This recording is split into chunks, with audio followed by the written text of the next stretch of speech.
आज के टॉपिक में सभी बच्चे ध्यान दें कि गॉस के नियम पर ये जो वीडियो है ये गॉस के नियम पर बनाया जा रहा है। गॉस का नियम क्या है? निर्वात अथवा वायु में किसी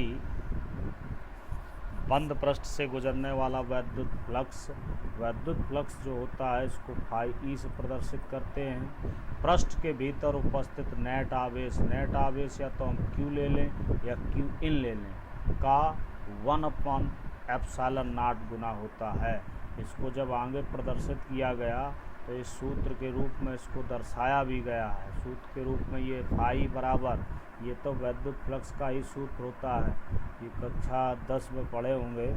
ये क्लोज इंटीग्रेशन इसको बोलते हैं, ये सिंबल है क्लोज इंटीग्रेशन या संपूर्ण पृष्ठ का समाकलन। E vector dot D S vector Q in या क्यू केवल लिख सकते हैं अपॉन ε0। इसके बाद जब माध्यम होगा तो उसमें k का गुणा हो जाएगा तो ये रिजल्ट मिल जाएगा। ये फाई बराबर समाकलन संपूर्ण पृष्ठ का समाकलन या close integration E vector dot D S vector बराबर क्यू इन अपॉन k ε0। अब इसी टॉपिक की उत्पत्ति की बात की जाए कि गॉस के प्रमेय को कैसे हम सिद्ध कर सकते हैं।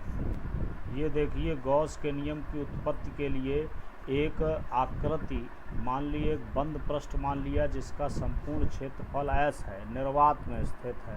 तो इसमें क्या है कि पहले आवेश को, यही एक मुख्य टॉपिक है इसको सिद्ध करने का, कि जब आवेश बंद पृष्ठ के भीतर स्थित है तो उस समय की स्थिति देखिए। जब आवेश बंद पृष्ठ के भीतर स्थित है, जब आवेश बंद पृष्ठ के भीतर स्थित है, वो स्थिति हम समझने का प्रयास करते हैं।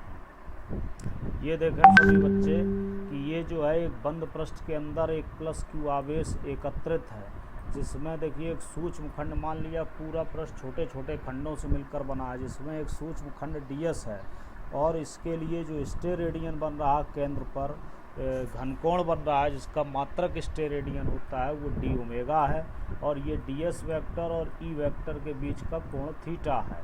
तो जब इसमें हमने इस प्लस क्यू आवेश के कारण यहाँ पृष्ठ पर वैद्युत क्षेत्र की तीव्रता लिखने का प्रयास किया तो E बराबर 1/4πε0 Q/r²।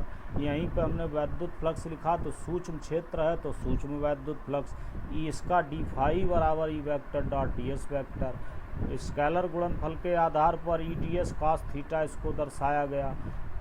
तो E D S cos theta जब इसको दर्शाया गया तो रिजल्ट आ गया क्या?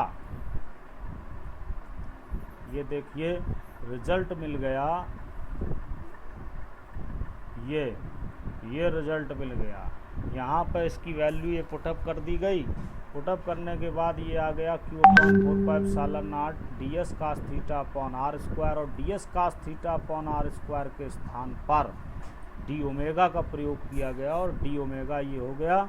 इसके बाद जब इसको यहाँ पे आगे बढ़ाया गया रहा, देखिए आगे क्या है इसका टॉपिक। अब संपूर्ण पृष्ठ की बात करते हैं, किसकी? संपूर्ण पृष्ठ से गुजरने वाला वैद्युत फ्लक्स। फाई बराबर क्लोज इंटीग्रेशन का उपयोग E vector dot D S vector और E vector dot D S vector के स्थान पर डी फाई और डी फाई के स्थान पर ये मान रख दिया गया। तो समाकलन केवल जो है उसका हुआ घनकोण का, ये कांस्टेंट है। अब देखिए इसका, अब पूरे पृष्ठ पर जो घनकोण होता है उसको हम 4π से डिनोट कर लेते हैं। तो जब 4π पर डिनोट कर लेंगे तो आगे का रिजल्ट जो है क्या प्राप्त होगा, ये कि क्लोज इंटीग्रेशन डी ओमेगा बराबर 4π। तो यहाँ जब इसको पुटअप किया गया फाई बराबर Q/4πε0 4π, तो प्राप्त हो जाता है Q/ε0।